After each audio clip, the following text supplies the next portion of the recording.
ఎలక్షన్లకు ముందు ఈ సన్నాసులు కాంగ్రెస్ సన్నాసులు వీళ్ళే కదా అఫిడవిట్లు తీసుకుపోయి దేవుళ్ళ కాడ పెట్టింది.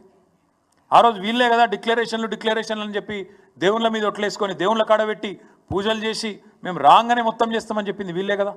ఇవాళ ఆ డిక్లరేషన్లు ఏమో మాయమైనవి. ఇవాళ రైతు ప్రమాణ పత్రం రాసి ఇవ్వాలనే ఒక దిక్కుమాలిన విధానాన్ని వీళ్ళు తీసుకొని వస్తూ ఉన్నారు. అందుకే ఈ రాష్ట్ర ప్రభుత్వం రేపు ఈ రైతు భరోసా మీద ఇంతవరకు ఒక్క పైసా కూడా వేయలేదు. మళ్ళీ చెప్తున్నా నేను, కాంగ్రెస్ ప్రభుత్వం వచ్చినాక రైతు భరోసా ఒక్క రూపాయి కూడా మీరు ఇవ్వలేదు. ఆనాడు 7,600 కోట్లు వానాకాలం మీరు ఎగ్గొట్టిండ్రు. మీకు తెలుసు, రైతులకు తెలుసు, మీకు తెలుసు, మాకు తెలుసు.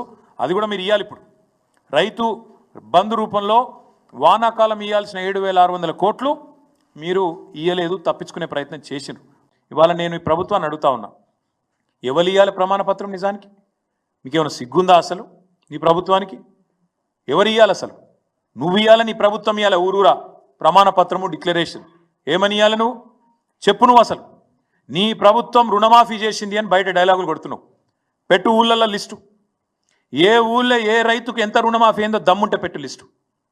ఏ ఊరిలో ఏ రైతుకు నీ ప్రభుత్వం ఎంత రుణమాఫీ చేసింది, ఎన్ని ఎకరాలకు చేసింది, ఎన్ని లక్షలకు చేసింది పెట్టు దమ్ముంటే.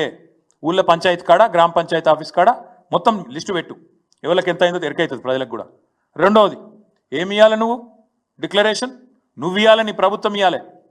ఏమి ఇవ్వాలి చెప్పాలి. నువ్వు ఈ ఊరిలో ఎంతమంది భూ యజమానులు ఉన్నారు, ఎంతమంది కౌలు రైతులు ఉన్నారు, రేపు నువ్వు భూ యజమానులకు రైతు భరోసా ఎట్లా ఇవ్వబోతున్నావు, ఎట్లా నువ్వు కౌలు రైతులకు ఇవ్వబోతున్నావు లిస్టు పెట్టు. డిక్లరేషన్ నువ్వు. మూడో డిక్లరేషన్ నువ్వే ఇవ్వాలి. ఏ ఊర్లో బోనస్ ఎంతమందికి ఇచ్చినావు పెట్టు. ఏ ఊర్లో కాంటా ఎంత పెట్టినావు, ఏ ఊర్లో ఎంత కొనుగోలు చేసినావు, ఎంత జోకినావు, ఎంత కొన్నావు, ఎంతకు నువ్వు పైసలు ముట్టినాయి పెట్టు లిస్టు. అట్లే ఇంకోటి పెట్టాలి లిస్ట్. నువ్వు ఏ ఊళ్ళో రైతు కూలీలు ఎంతమంది ఉన్నారు, ఎవరికి ఎంత బాకీ పడ్డావు, ఒక గా లిస్టు పెట్టు. డిక్లరేషన్ ఇవ్వాల్సింది రైతులు కాదు, ప్రమాణ పత్రం ఇవ్వాల్సింది రైతులు కాదు. ఇవాళ ఇమానం తప్పిన ప్రభుత్వం ఇవ్వాలి, నీతి తప్పిన బేయిమాన్ ప్రభుత్వం ఇది.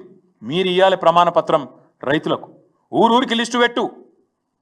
పెద్దలు ఓ సామెత చెప్తారు, ఒక కుక్కను చంపే ముందుగా దానికి పిచ్చి కుక్కను ముద్రేయాలి. అట్లయితే దాని సంపూడు అల్కగా అవుతుంది. ఇప్పుడు రైతు బంధు పథకాన్ని కూడా బొందబెట్టే ప్రయత్నం ఈ ప్రభుత్వం చేస్తుంది. ముమ్మాటికి నేను మా పార్టీ తరఫున ఆరోపణ చేస్తా ఉన్నా.